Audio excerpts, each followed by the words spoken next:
आता पाहूयात बातम्या विस्तारानं। ठाकरे गटाच्या उपनेत्या सुषमा अंधारेंचं सुजय विखे पाटलांना एक पत्र आहे। साई भक्तांनाच भिकारी म्हणणं हा उन्मत्तपणा बरा नव्हे, असं अंधारेंनी या पत्रामध्ये म्हटलंय। तुमच्या शिक्षण संस्थांमध्ये मुलांना मोफत शिकवता का, असं देखील सवाल अंधारेंनी उपस्थित केलाय। निवडणुकीमध्ये दारोदार मतं मागितली, तुम्हाला काय म्हणायचंय, असं अंधारेंनी या पत्रातून विचारलंय। सुषमा अंधारेंच्या या पत्रामध्ये नेमकं काय आहे, तर शिर्डीमध्ये धनाढ्य लोक सुद्धा रांगेमध्ये उभं राहून मोठ्या श्रद्धेनं हा प्रसाद घेतात। मात्र भक्तांनाच भिकारी म्हणणं हा उन्मत्तपणा बरा नव्हे। तुमच्या अनेक मोठ्या शिक्षण संस्था इंग्रजी माध्यमाच्या शाळांमध्ये मुलांना मोफत शिकवता का?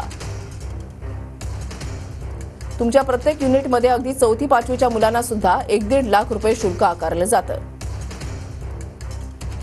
त्याच निवासी शाळांमध्ये काम करणाऱ्या कामगारांना 5 ते 7 हजार रुपयांवर राबवून घेतलं जातं।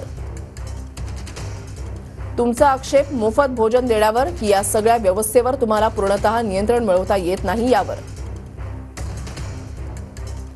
भक्तांना भिकारी म्हणालात, मग निवडणुकीच्या काळामध्ये लोकांकडे मतं मागणारे तुम्हाला काय म्हणायचं?